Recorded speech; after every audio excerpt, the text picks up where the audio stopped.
Let's grab a coffee and have a chat. The broadcasting watchdog has basically said, don't complain about media bias anymore. We don't want to hear.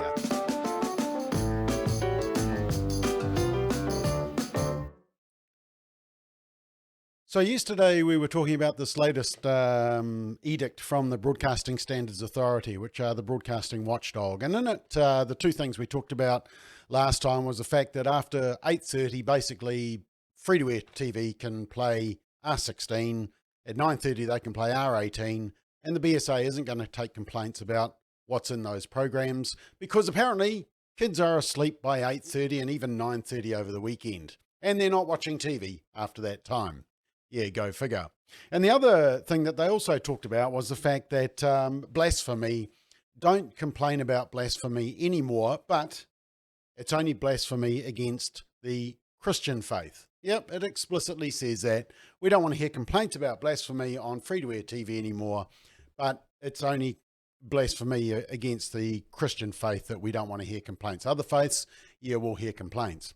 But there's one other aspect that they also talked about, and I think many people are concerned about media bias. Let's have a look at what the broadcasting standards actually say.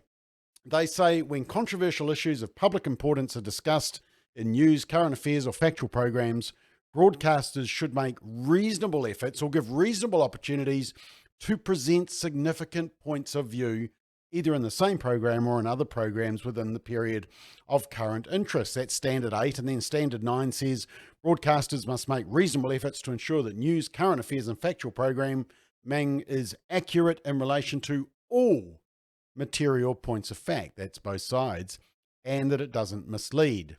Now, part of the concern, and this is a AUT study here that shows that, and they did a survey on people's perspective of media and what their concerns were.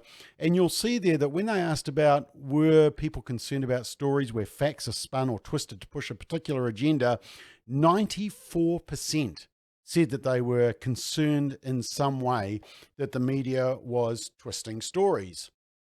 So there is concern about media bias, and you think that the media watchdog would be trying to encourage broadcasters to be more accountable and to be more balanced. So what does this latest document say on the area of balance? Let's have a read. It says, the balance standard does not require that every possible view on a complex issue be contained within the one broadcast.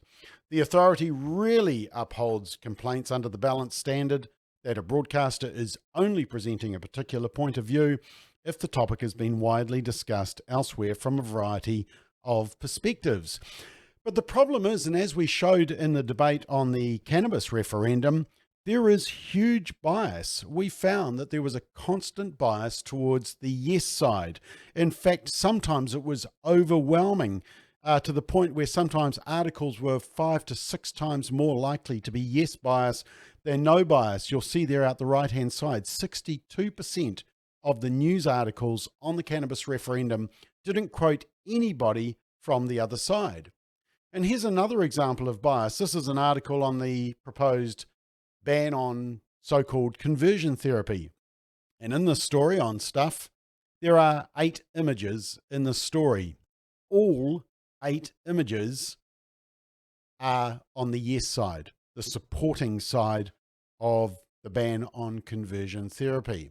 Now, what this new standard basically says, what the BSA is saying is, look, you don't need to provide balance when you have debates on important social issues, because you can just argue that, oh, I'm sure some other broadcaster is talking about the other side, or we might talk about the other side some other time, but this time we're just going to give our specific point of view. We're just going to be biased in what we are saying. And as you've seen from these examples that I've given, unfortunately, the media is biased. And unfortunately, we expect the media to report the facts. But many people are concerned that what they're doing is they're pushing a narrative. And we would have hoped that the broadcasting watchdog would have made media more accountable. But what they're effectively doing is saying to media, no, that's okay. You can be biased because you can just say, well, surely the other viewpoint is being discussed on other media, or we might do it in some other time. And so what we're getting is a one-sided debate. And that means that the Broadcasting Standards Authority isn't doing their job makes you wonder, what's the point of having them at all?